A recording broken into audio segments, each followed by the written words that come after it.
Commercial Appeal reported, after polling members of this council, that 8 members were in favor of only new employees in 2016. If those 8 members who told the Commercial Appeal that feel like that today, then this item will be dropped. But what I want to say is, under our council rules, and I made this statement earlier, if it is to be dropped, even for those of you who disagree, vote for it to be dropped, and then if you can garner enough support in 2 weeks, you can bring it back.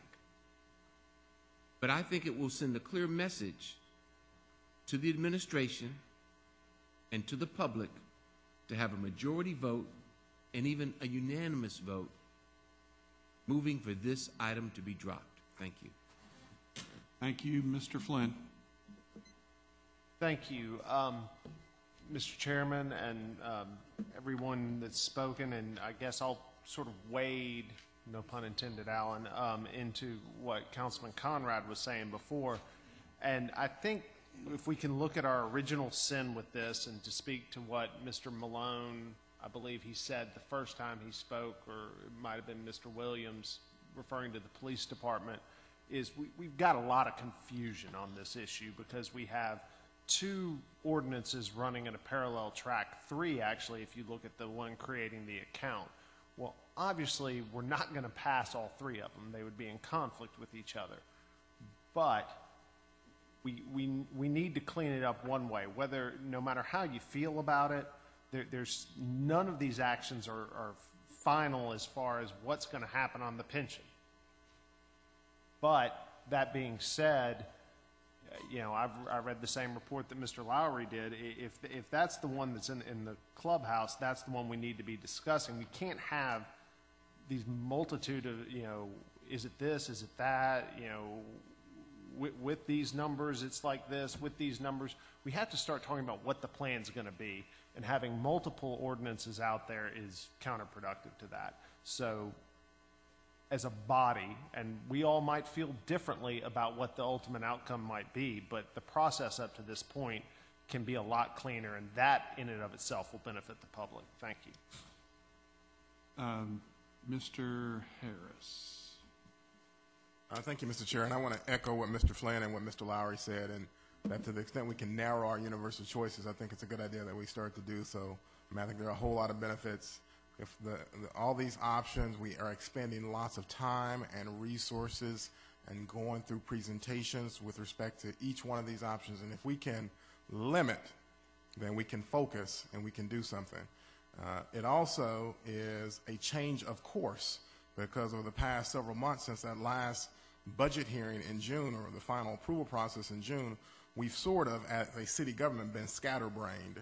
We've been all over the place. First we vote here, and then we change our minds. And this is an opportunity to show at least some level of decisiveness. And I think it's in order, because these are real people and real lives. And so if we can at least narrow the considerations, I think it'll give them comfort, and I think we should do it. Thank you.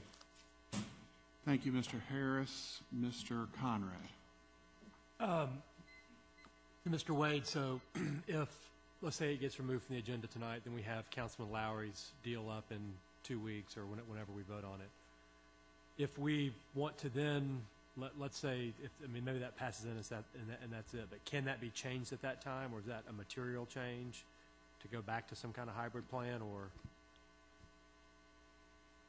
in that sense, does it make sense to preserve 2 options, or do you agree with what Councilman Flynn said at that point? Can you just vote against that then? And if it doesn't pass, then are we back to square one and having to go through a 45-day process? The 2 ordinances that create the plans have identical captions, which means if Myron's plan relates to new hires and the other one relates to vesteds, they both appear to be, the caption appears to be sufficiently broad to allow an amendment to do either one. Okay. So then you're agreeing with Councilman Flynn? Yeah, I mean, okay.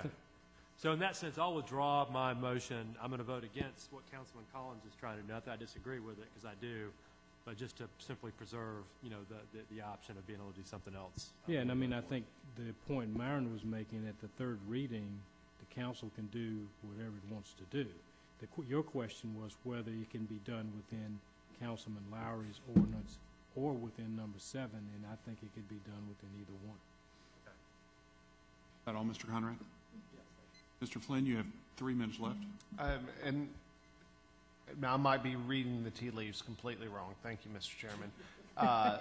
But I just wanted to, I guess I'll go ahead and explain my vote.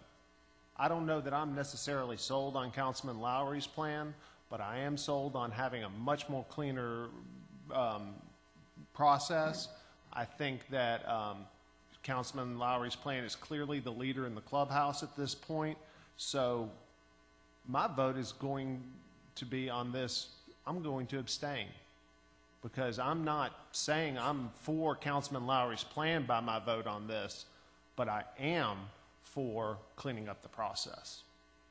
Thank you, Mr. Flynn. Before you get to you, Mr. Collins, can we go to Chief? Chief.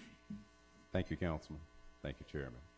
In the interest of clarity, which I do think is needed here, to be clear about it, these are variations from the same fundamental cash balance hybrid plan that the mayor submitted. The fundamental difference, and I would agree with Mr. Malone on this point, is that one would call for new hires only.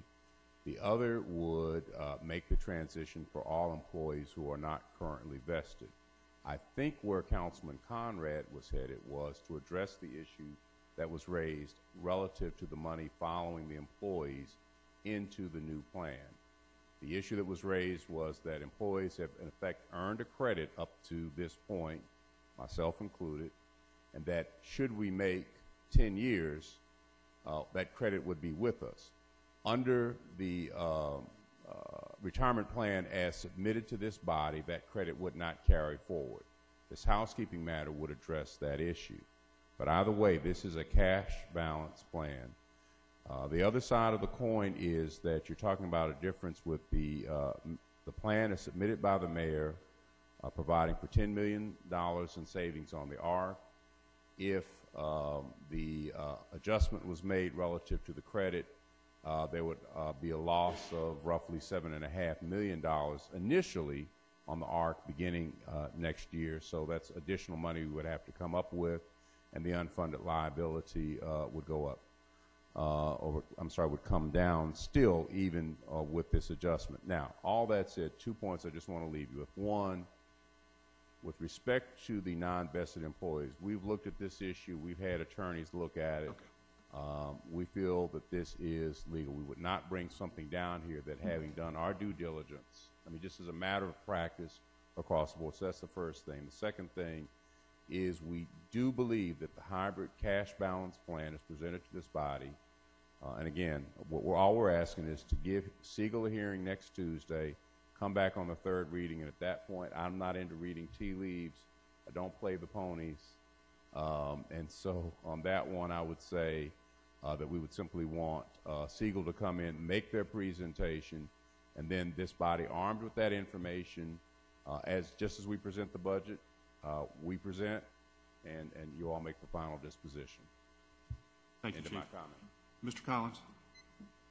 Thank you, Mr. Chairman. And I just want to make sure, and I agree with Mr. Flynn, that we need to have a clear direction. I agree with Mr. Harris that we need to be focusing on a single plan. And I also agree with Mr. Conrad that should Siegel come back with something different, we have the ability to amend it at the third reading. But also, I want you all to understand that we need to also provide a level of stability to our employees and give them the comfort that they need to remain employed with the city of Memphis. We are losing employees, first responders at a rapid pace. And we need to deal with that and come, as someone would say, read the tea leaves. They are not leaving because they are getting better jobs at other places. They're leaving because of the instability of the nature upon which we are working with.